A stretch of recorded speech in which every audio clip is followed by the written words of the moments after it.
Hey, Ken. That's me. Brandon from Crobot here. How you doing? I'm doing great. How are you doing? Doing great. Starting the tour tomorrow with Steel Panther. Yep, you got it. Gonna be a fun one. It's an interesting gig, isn't it? Yeah, that's for sure. Yeah, I wouldn't even know what to expect going on tour with those guys. Yeah, I'm not so sure either. I think that's where a lot of the excitement comes from with us. It's just we have no idea what we're in for. Well, it's definitely an experience, that's for sure. I wish you luck. They're fun. Should be a good time. Yeah, it's going to be great. I want to go right back to the beginning. Sure. How did this whole thing get started? In 2011, Bishop and I were in a band together, and I was just actually playing bass, and it was like a cover band thing, and the singer at the time that we had in that band decided he wanted to pursue some other things, and we were really only together in the band for like a month, and we spent a lot of time in the car just driving to practice. It was like over an hour away, so we got we got along really well, and we knew that we had just a lot of similar interests and similar tastes in music, and we enjoyed jamming together. So we just rolled the dice and decided that we wanted to start an original project, and thankfully Bishop believed in me enough to let me front the band, even though he really hadn't even seen he hadn't seen me front anything, because like I said, I was just playing bass and singing backups. Right. So we started there and just we practiced every day for like 6 to 8 hours a day and wrote as much music as we could, and we realized really quickly that we gelled really well. And I mean, here we are, 2019. Been together 8 years now. It's just crazy to just look back on everything and you know, just to have that kind of relationship, musically and creatively and personally with somebody that you know, it's just everything's sort of an unspoken thing. Like we just get along so well. And I mean, we've had our fair share of member changes throughout the years and label changes throughout the years, but you know, we still keep trudging forward and looking forward to the future. And with the new record, the response has been great. We're getting back in the saddle, and you know, like we've discussed, we're hitting the road with Steel Panther tomorrow. So you know, we're just keeping this train rolling. Right on. Yeah, about the new album, by the way, I've been listening to it nonstop for the past, I don't know, 3 or 4 days. She's a beast. Thanks. Yeah, we put a lot of time into it. It is a powerful album. Thanks. We'll get more into the album in a bit, but where did the name come from? I wish it was a better story. We were just trying to come up with names for the band, and we really didn't have anything that we loved. I think probably the closest thing that ended up being our actual band name was Robot Johnson. Yeah, so a buddy of ours just said, well, you know, what do you sound like? And Bishop said, well, I play riffs kind of like Crowbar, and I use robotic effects. And he said, well, what about Crobot? And they're like, you know what? We love it. One word band names, I'm always a sucker for, so that's the one we fell in love with. Crowbar. Why do I not remember Crowbar? Oh, man, like New Orleans sludge. Kirk, the guitar player singer, was in Down for a good while. So very much along the lines of like Down and sludgy doom metal. I've heard the name, but I can't remember the music. Yeah. Check it out. It's good stuff. Right on. Will do. Okay, I went to your website, and the first thing that caught my attention was Meat, Strings, and Emotion. It'd be stupid not to ask. What are Strings and Emotion? That was what Bishop was described as by the producer that we worked with, Corey Lowry, on Motherbrain. He described them as meat, strings, and emotion. So that's kind of like the I don't know if it's necessary. Well, I guess it could be our mission statement.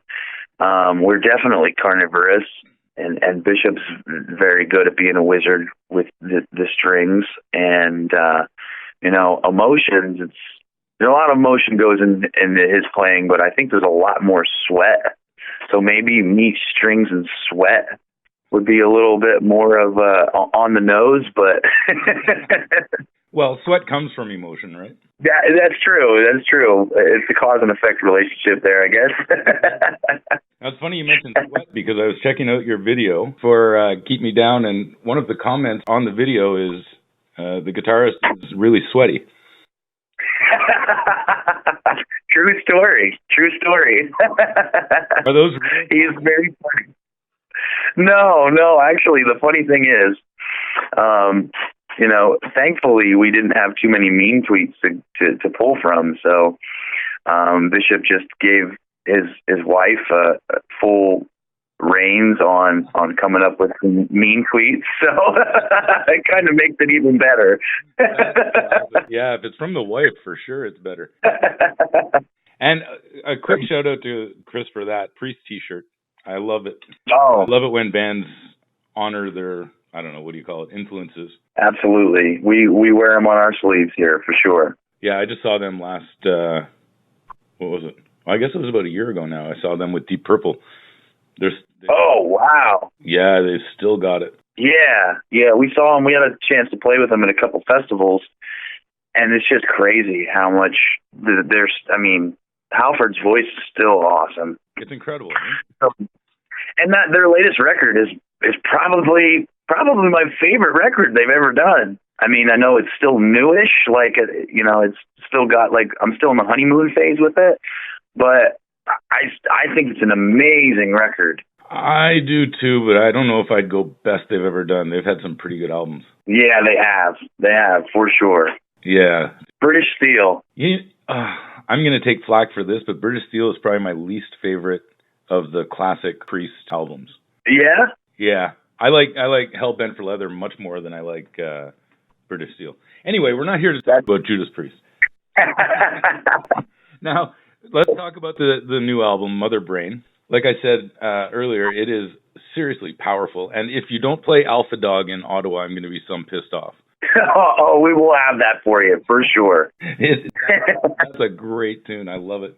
Thanks. Kind of about the songwriting, the production, everything that we need to know about this album. Well, we started writing for the record, I'd say 3 years ago. We took a little bit of a hiatus, get some ducks in a row, figure everything out with the label side of things, and we had a lot of time to work on songs, and we really didn't stop up until, even while we were in the studio, we were still working on songs. So we had a lot of time to gather our thoughts and even some time to, really let things happen off the cuff while we were in there. So, but working with Corey was such a great environment creatively, and we were able to really try some things that we wanted to do on this record. And during the writing process, it just, a lot of the heavy stuff just kind of ended up being our favorite material. And, we just kind of put together a really heavy record.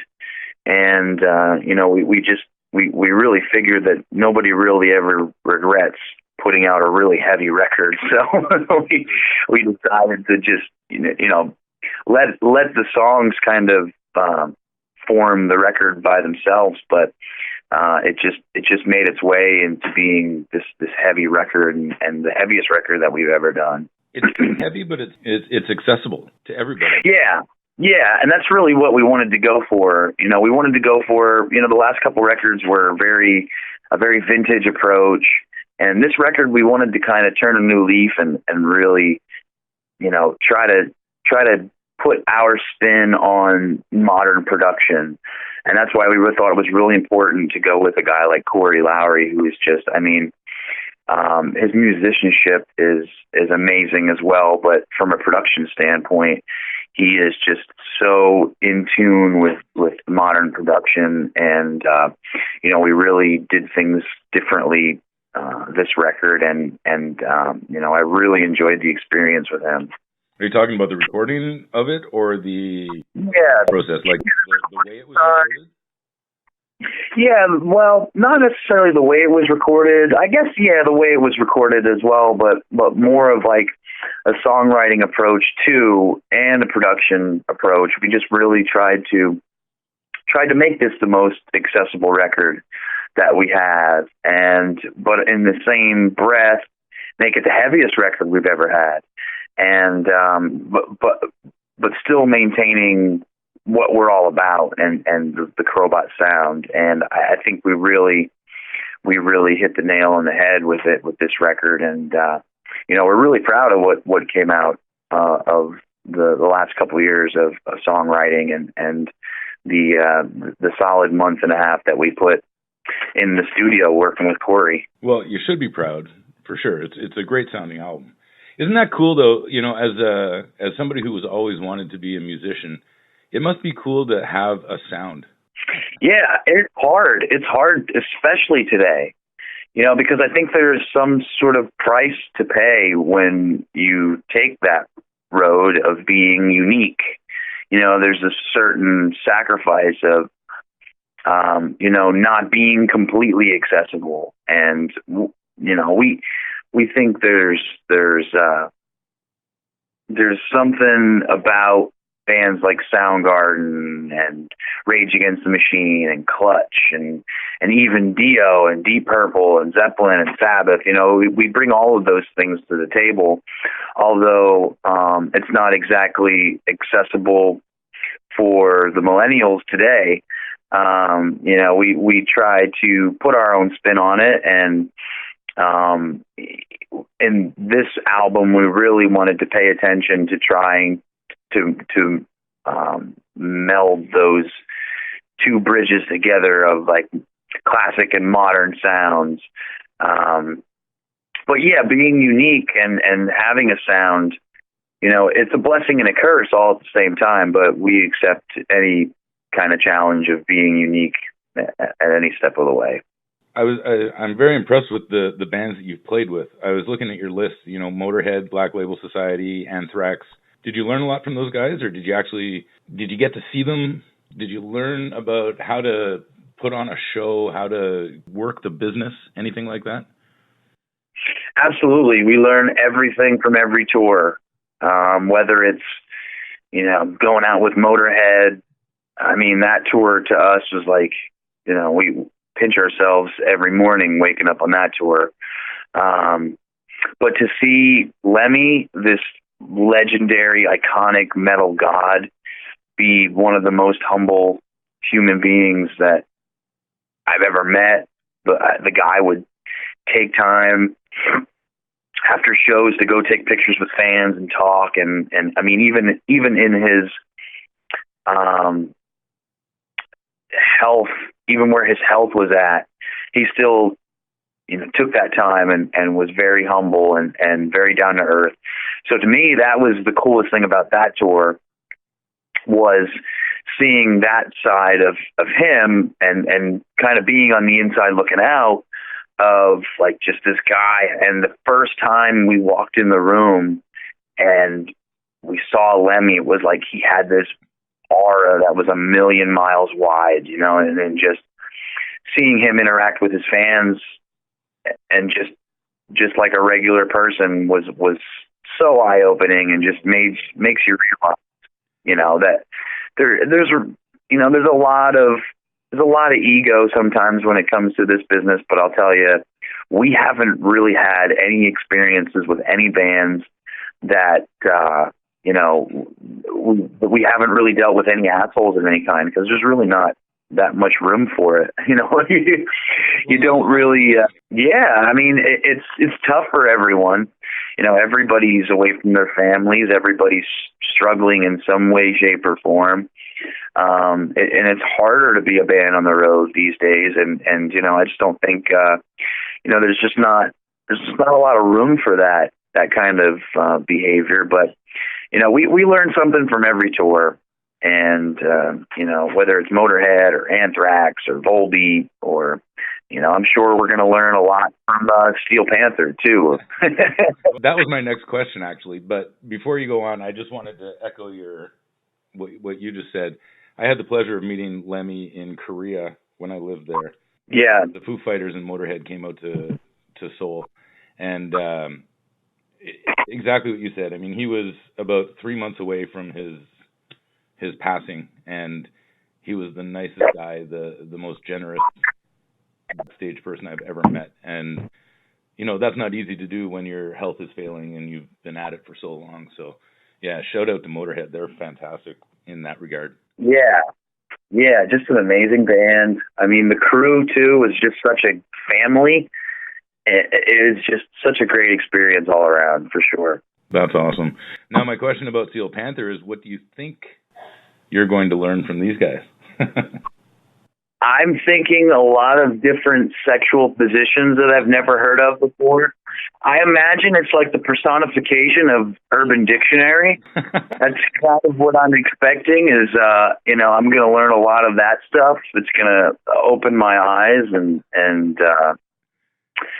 a lot of things that I won't be able to explain to my daughter. Probably a good idea, yeah. That dude is something else, though. He's an amazing guitar player. Oh my God, the musicianship in that band is, I mean, the shtick is amazing all in of itself, but the musicianship, I think, is the coolest thing about that band is that, because if they were a bunch of mediocre musicians trying to play 80s metal and some of the song titles themselves are magnetizing to say the least, but the musicianship really is what drew me to the band from the get-go. They're just amazing. Yeah. And earlier we were speaking about Rob Halford. I know that Satchel used to play with Halford's band when he was solo. Really? I didn't know that. Yeah, so ask him some questions about Halford. Yeah, and then the Halford stuff is great too. So, 3 Canadian gigs in October. You got Toronto, Montreal, and Ottawa. Have you been to Canada before? Yeah, we've been through a couple times. We've been through with Volbeat. We've been through with Seven Dust. I feel like we've been through maybe a few times other than those tours as well. But I don't think we've ever played headlining shows in Canada. So it's gonna be a cool thing to venture out and do our own gigs this time around. For sure. What can we expect from a Crobot show? Meat, String, Sweat, and Emotion. Not necessarily in that order. Not necessarily in that order. No. But we like to get funky. We'll definitely have some funky stuff for you. We like to go hard every night. So there is a lot of sweat. We like to call the first 2 rows of any show the splash zone. This place you're playing in Ottawa, the Brass Monkey, it's a great little club, but I should forewarn you, it is warm. Nice. We love those. We love those gigs. We love when the audience is sweating as much as we are. That's a good gig to us. Yeah, it's a comfortable sweat, but it's a warm place to play. But it's a great club. You'll love it there. Scotty's a great guy. Nice. Looking forward to it. Yeah, so are we. One more question, and it's kind of a weird one, but you've got a good sense of humor in your videos. I've never seen you live, obviously, so I don't know what you're like on stage, but how important is it to have a sense of humor in this business? I mean, everyone seems so serious all the time. Yeah. That's never been our thing. I mean, I'll be the first to say my defense mechanism is to laugh at anything. I think that's just, that's just kind of the way we approach things, is that we don't take ourselves too seriously. And, we've never been that kind of band. We've always, sang about wizards and demons and dogs that turn into 6'4" human beings, or some sort of hybrid of the two. So we always try to keep a sense of humor in everything, because that's just who we are. We bring our identity to everything we do, whether it's our videos, our music, the artwork that Bishop comes up with. I mean, just everything we do, we try to put our stamp on, and we like a good laugh. And the same could be said about our live shows. We like to get up there and we like to have fun. And I think, as long as we do that and everything we do, the rest is just easy, because, like we talked about before, it's hard to stay afloat in this business, and you gotta have good business sense, but you also can't take yourself too seriously, because the moment that you do that, it kind of loses its shine and shimmer. And at least to me, I think people know what they are getting themselves into when they come out and see us, I think, most of the time, and that it's going to be a good time, and that's what we like to bring to every city is a good time. Awesome. Well, I'm sure it will be at the Brass Monkey. What is that? October 24th, I believe. 24th, yep, you are correct. Yeah, really looking forward to it. Congratulations on a fantastic album. Thank you. Appreciate it, Ken. And looking forward to many more in the future. Absolutely. We hope to be one of those bands like Motorhead that we reach a 40-year anniversary and look back and be like, what the hell? You're on your way. Well, you've only got, 32 more years to go. You're all right. That's it. I mean, it's all downhill from here. Come on now.